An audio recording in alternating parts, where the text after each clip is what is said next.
world called PLASMAworlds. And so if you're listening, come and have a seat. We're gonna break it down to a science and take you on a ride. Nice. Just one thing before we start. You came all the way from Hollywood. Have you had a quota yet? Okay. So now you just need to go into a taxi. Of course I've had quota. Okay, so you just need to go into a taxi. I've had a taxi. You had a taxi. Did you drive on the side? Did you drive on the side yet? Did I drive on the side? Yes, did you drive on the side? Have you prayed for your life yet? I just want to know you got the full South African experience. Nah, bro. We run out of water, electricity, drive on the side. Okay. The whole experience. Okay. You're officially African now. No, man, so why don't you get into it, tell the people about PLASMAworlds, and enjoy the show, everybody. Okay. All right, so I'm just gonna freestyle this whole experience. PLASMAworlds is a dream project that I first started thinking about around 2013. I've been working in video games since 2008. I specialize in character creation and character design, 2D, 3D. I've worked on games like World of Warcraft, StarCraft 2, Elder Scrolls Online, Assassin's Creed, Skylanders, Sims. So I've been working in the industry for over 15 years. And it was in 2013 that I created my own video game art studio. It's called Mind Traveler Design. And so Mind Traveler Design has been working with a variety of different companies, making characters and monsters, doing animation, doing story world illustrations. But at some point, which is kind of like an ode to what Warren was talking about, I asked myself, like, how can I take this further? Like, it's one thing to service video game studios, and then it's another thing to be, owning an IP that creates possibilities beyond the imagination. And so it was around that time that PLASMAworlds was born. PLASMAworlds is an action adventure story world that focuses on BIPOC characters. And so that means Black, Indigenous, people of color. And essentially what I wanted to do is I just wanted to make these epic visual stories that are written and illustrated and that will one day become video games and Netflix series and movies, et cetera, et cetera. And so what I'm gonna do now is I'm gonna take you on a little ride. It's gonna be a mix of showing you the PLASMAworlds.com website in connection to the stories that we're developing.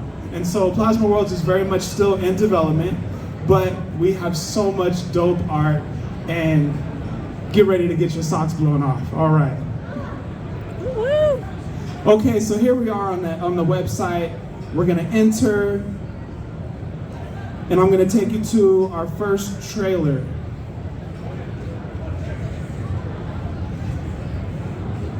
Okay, I'm gonna put the microphone to the speaker because that's what we gotta do.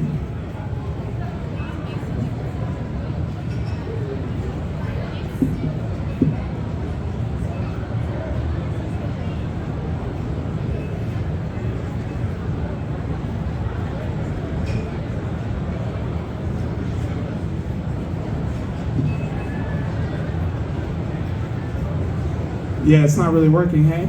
How do we get some audio in here?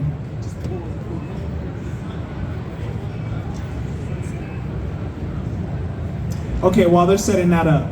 So right now, what we're focused on is two story arcs. The first story arc, which is what I'm gonna be showing you the trailer for, is called Wooldu. And so Wooldu is the story of an Ethiopian space captain that gets lost on an alien planet. He's fighting against the dangerous, vile, and alien inhabitants of the world. He's trying to survive to get back to his wife and daughter. Meanwhile, in the story, his wife and daughter realize that he's not dead, and they've put together a plan to come and save him. And so I'm going to be showing you a trailer for that. What's up with the audio? The audio's working? Just press play.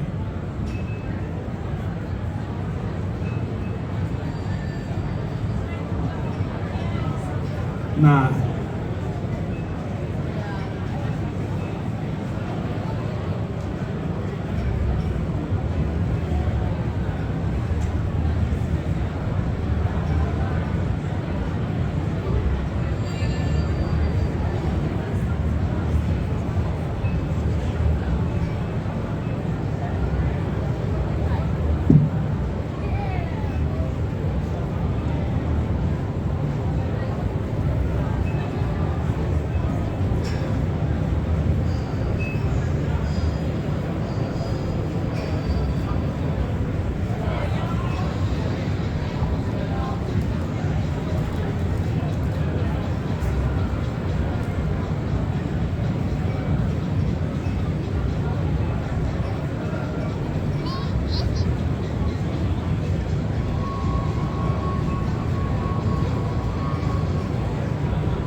Can you guys hear a little bit of audio? A little bit.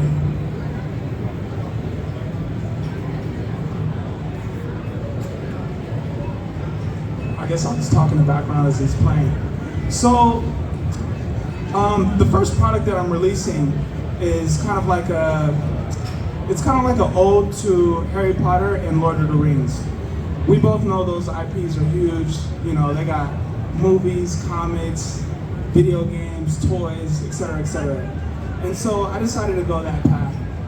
And so what I'm creating is an epic illustrated storybook. It's over 200 pages with over 100 action illustrations that take you along the story. And so that's in the final stages of development. I'd say I'm about 4 months out from shipping those books. I actually launched that project on Kickstarter. And so there's over 500 people that have backed the project, and I'm looking forward to getting that out into the world.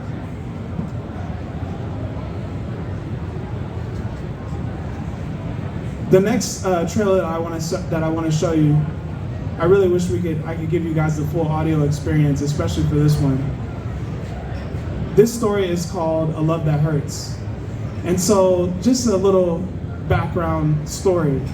The way that A Love That Hurts came to play is I wanted to create like a little prototype of PLASMAworlds before I launched it. I mean, I wanted to create a little prototype of PLASMAworlds before I went into the big development for Wooldo. And so I started by writing a short story about two robots that fall in love and then end up destroying each other. And so, as you see here, these are the illustrations from that short story. You can find a link for that on the website. It's available on Medium, and then I'm also working on a physical copy that will be available. And so, it's a pretty epic story. I'm not going to show you guys all the visuals here because we have a trailer, but let's hope that we can get some.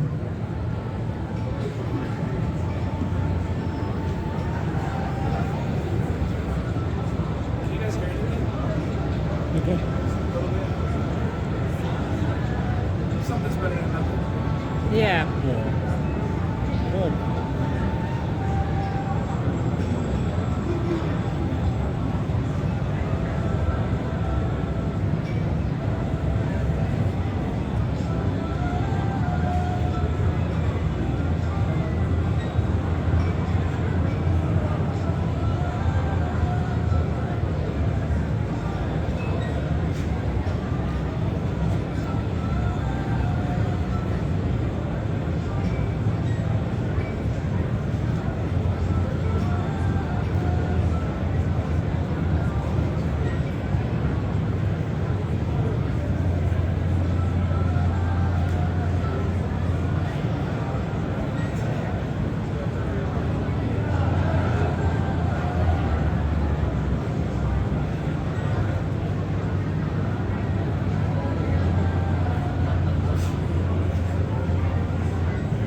Is there any way to increase the volume back there?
So yeah, you guys can go to the website to check out the trailer when you get a chance. The story's pretty cool, and as you see, the visuals are pretty epic. And so moving forward, it's been a wild ride, but I'm so happy that I'm towards the end of the development. I have about 10 illustrations left for the book of Wooldu, and then it's going to be available worldwide. The next thing I want to do when this trailer completes is I want to show you some of the visuals, just so you guys can kind of get a hand on what we're working on.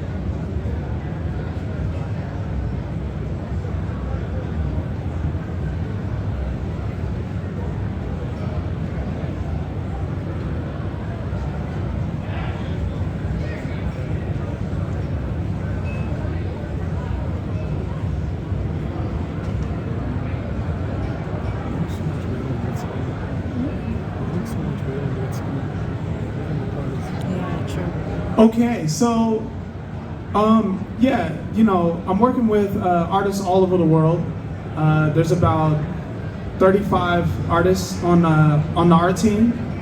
They're coming in from South Africa, of course, Kenya, Tanzania, Puerto Rico, Brazil, Japan, Sweden, America, Canada, Mexico, Chile.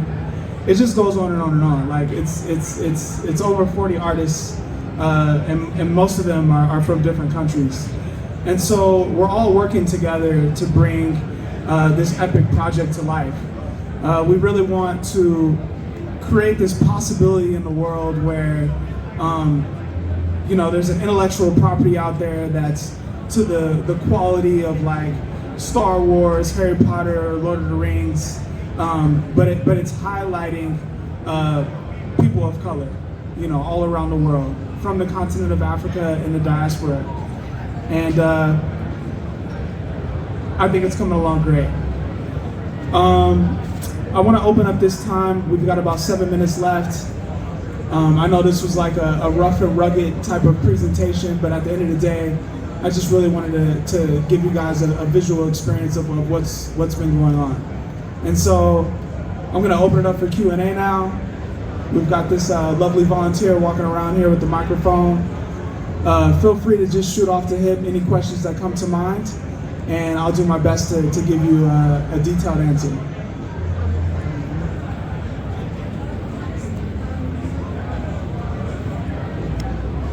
Hello. Hi. What's your name? My name is Ethan, and I've actually been following you on Instagram. So Can you speak up a little louder? I've been following you on Instagram, and I'm really impressed with your work. I'm actually really excited to see you here at Comiccon. So my question is, you've mentioned that you work with many different artists from all around the world, but you have an overall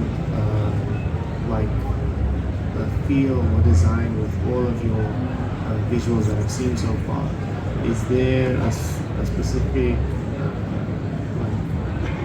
way that you get that done, or does every artist come with their own style, or do you work towards the same style in everything that you're putting forward? Okay, that's a good question. So the foundation comes from my time that I've spent, you know, working in video games. I started at Blizzard Entertainment on the cinematics team, and so during my time there, we made the Wrath of the Lich King cinematic and the StarCraft 2 cinematic, as well as the Diablo 3 cinematic. And so that's like the basis for my understanding of creating the cinematic pipeline. And then when it comes to all the different artists that I'm working on, I take my time to curate a team who has like that natural cinematic style, that wide scale landscape kind of like execution. And then I push for them to stay within their own personal, comfortable style. And then together we work together through deep collaboration to bring the illustrations to life. And then through kind of like that whole pipeline experience, we continue to create scenes that are connected through the reoccurring characters, through the landscapes, and all the different elements that are what creates the story, and then that kind of brings the anthology of artists together to create this like new style that I just call it cinematic. I can also show a little bit of like the workflow. Would you like to see that? Yes! Okay. I love the enthusiasm. Bring that, bring that.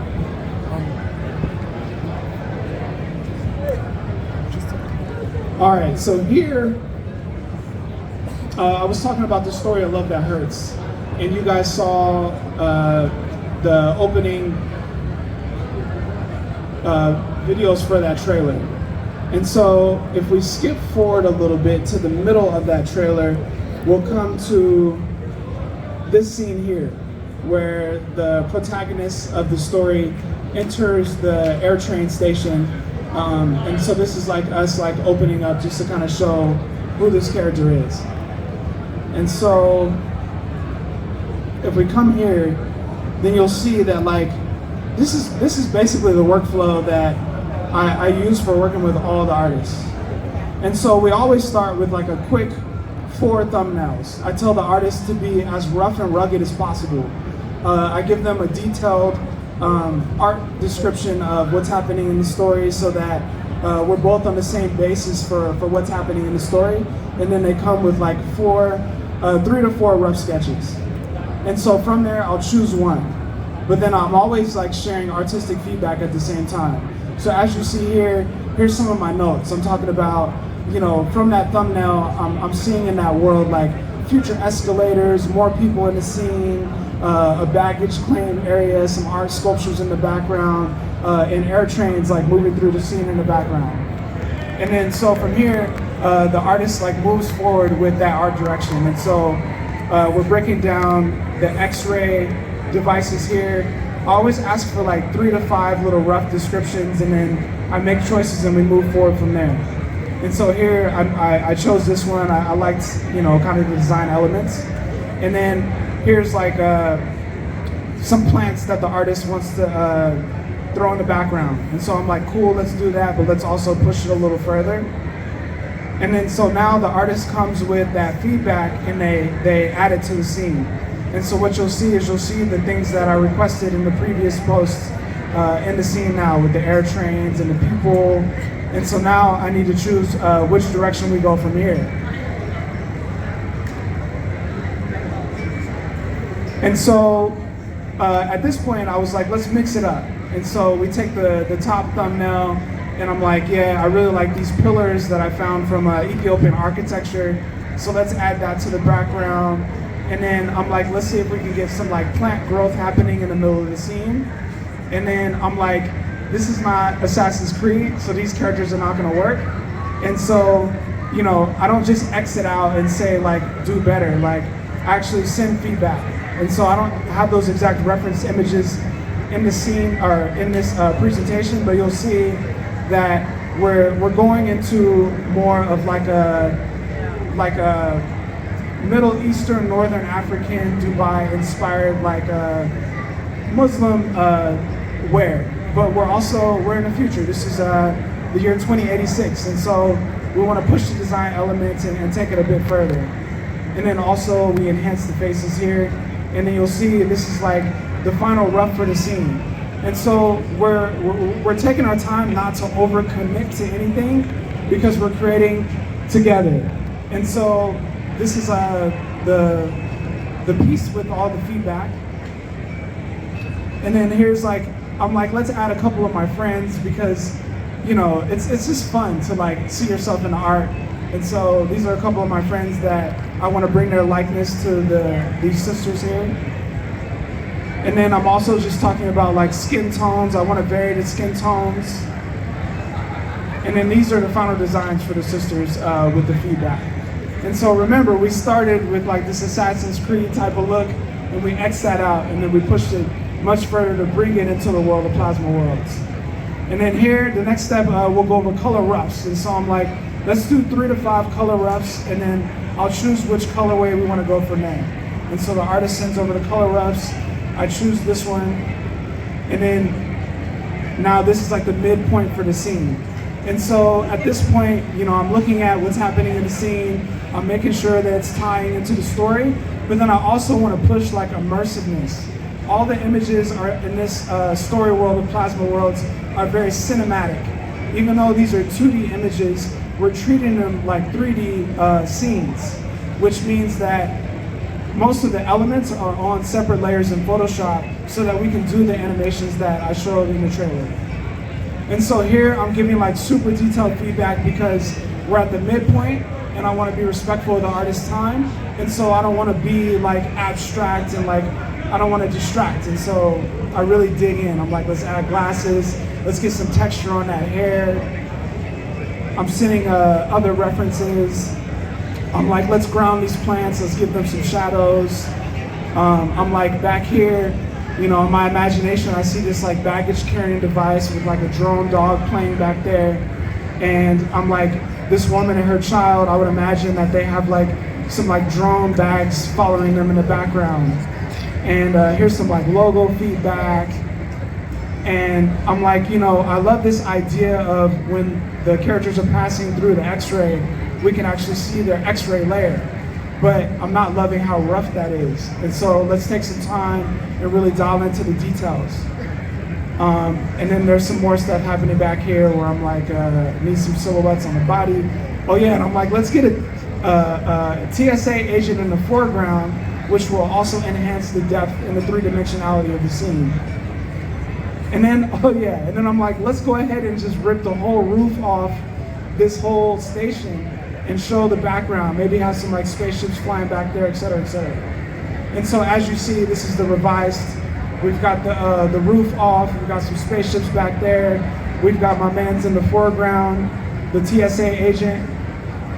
And then everything has just been polished up. We got the mom back there with the luggage in the background. We got the little dog back here. Like it's all happening.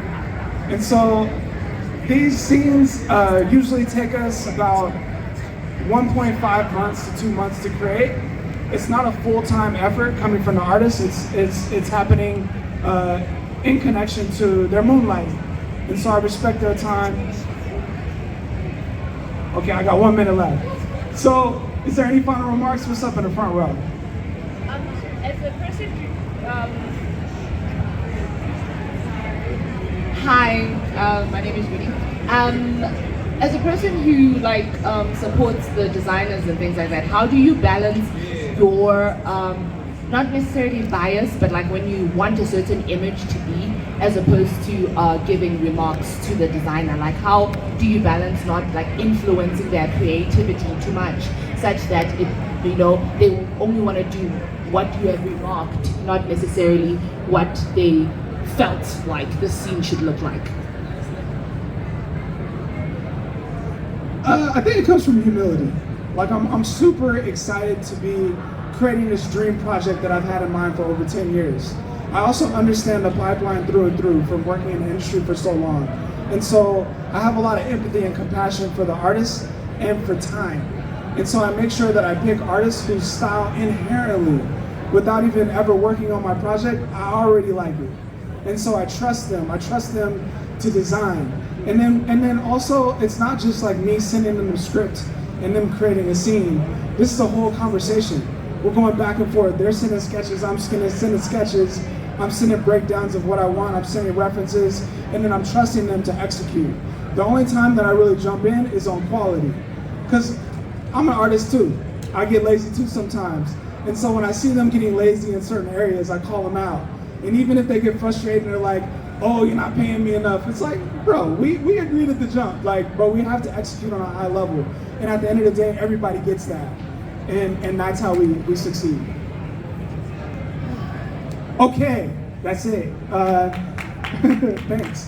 So you guys can follow me here. We got my email at the bottom. We got